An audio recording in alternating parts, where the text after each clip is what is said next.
یمن میں حال ہی میں کچھ ایسا ہوا ہے جس نے پورے خطے کی سیاست کو ہلا کر رکھ دیا ہے، بلکہ یوں کہیں کہ امن کی بنیادیں ہی لرز گئی ہیں۔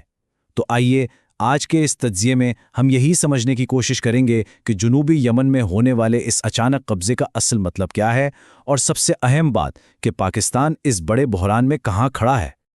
یہ الفاظ صورتحال کی سنگینی کو بالکل ٹھیک بیان کرتے ہیں۔ دیکھیں، جنوبی یمن میں جو کچھ بھی ہوا ہے نا، وہ کوئی چھوٹی موٹی مقامی جھڑپ نہیں ہے۔ یہ اصل میں سعودی عرب اور متحدہ عرب امارات کے اتحاد میں ایک بہت گہری دراڑ کا اشارہ ہے، اور اس کے اثرات وہ پورے خطے پر پڑیں گے۔ تو آج ہم اس بحران کو 5 حصوں میں سمجھیں گے۔ شروعات کریں گے یمن میں آنے والے اس سیاسی زلزلے سے، پھر دیکھیں گے کہ یہ اتحادی آپس میں کیوں ٹکرا گئے، اس کے گہرے اثرات کیا ہو رہے ہیں، اور آخر میں بات ہوگی پاکستان کے امتحان اور اس کے لیے آگے کے راستے پر۔ چلیں تو سب سے پہلے اس سیاسی زلزلے کے مرکز کو سمجھتے ہیں۔ آخر ہوا کیا تھا؟ وہ کون سا واقعہ تھا جس نے یمن میں طاقت کا توازن شاید ہمیشہ کے لیے بدل کر رکھ دیا ہے؟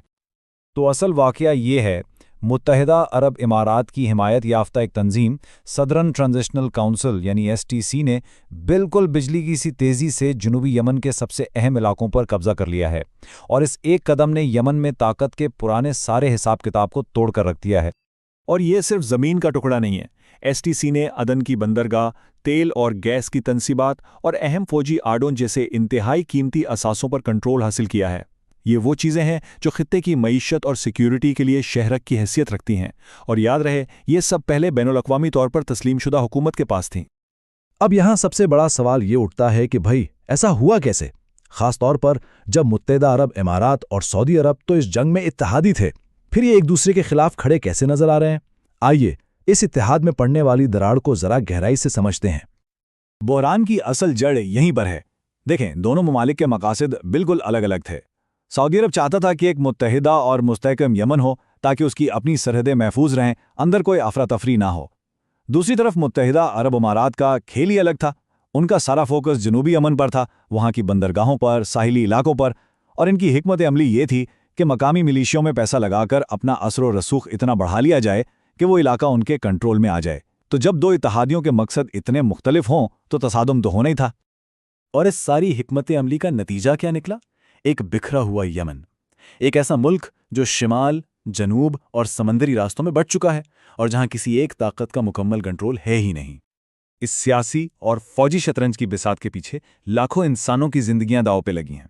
اب ہم بات کرتے ہیں اس بحران کے گہرے انسانی اثرات کی، اور یہ بھی دیکھتے ہیں کہ امریکہ جیسی بڑی طاقتوں کا کردار اتنا محدود کیوں ہے۔ اس لڑائی کی انسانی قیمت بہت ہی زیادہ تباہ کن ہے۔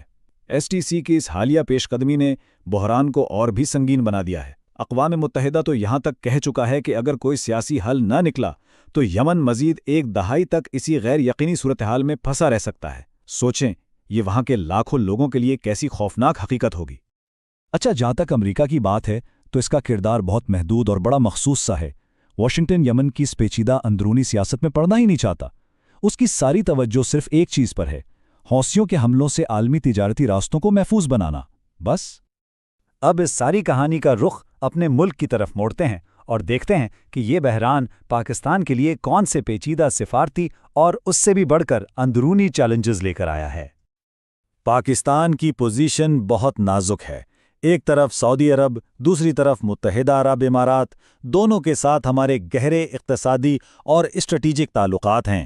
لاکھوں پاکستانی وہاں کام کرتے ہیں، ہمیں تیل ملتا ہے، سرمایہ کاری ہوتی ہے۔ ان سب کی وجہ سے پاکستان کھل کر کسی ایک کا ساتھ دے ہی نہیں سکتا۔ تو سوال یہ پیدا ہوتا ہے کہ اصل خطرہ کہاں سے ہے؟ کیا یہ بیرونی دباؤ ہے جو ہمیں پریشان کر رہا ہے، یا پھر مسئلہ ملک کے اندر ہی موجود ہے؟ اور اس کا جواب بالکل صاف ہے۔ پاکستان کے لیے سب سے بڑا خطرہ باہر سے نہیں بلکہ ملک کے اندر سے ہے۔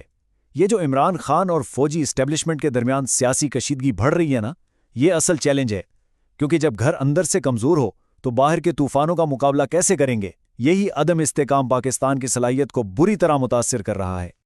دیکھیں، اندرونی سیاسی لڑائیوں کے بڑے ٹھوس منفی اثرات ہوتے ہیں۔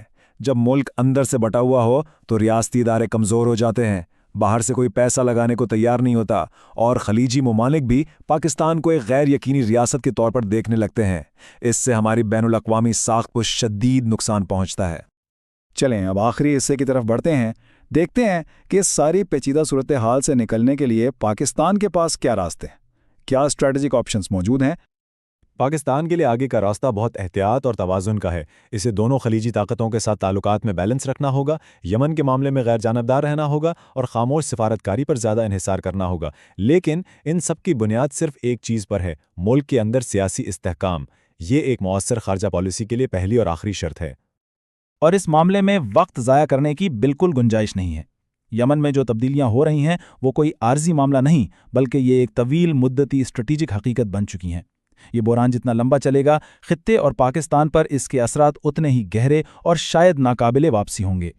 تو آخر میں ہم اس ایک سوال کے ساتھ اپنی بات ختم کرتے ہیں کہ کیا کسی ملک کی اصل طاقت اس کی خارجہ پالیسی کی چالوں میں نہیں، بلکہ اس کے اپنے اندرونی استحکام میں ہوتی ہے؟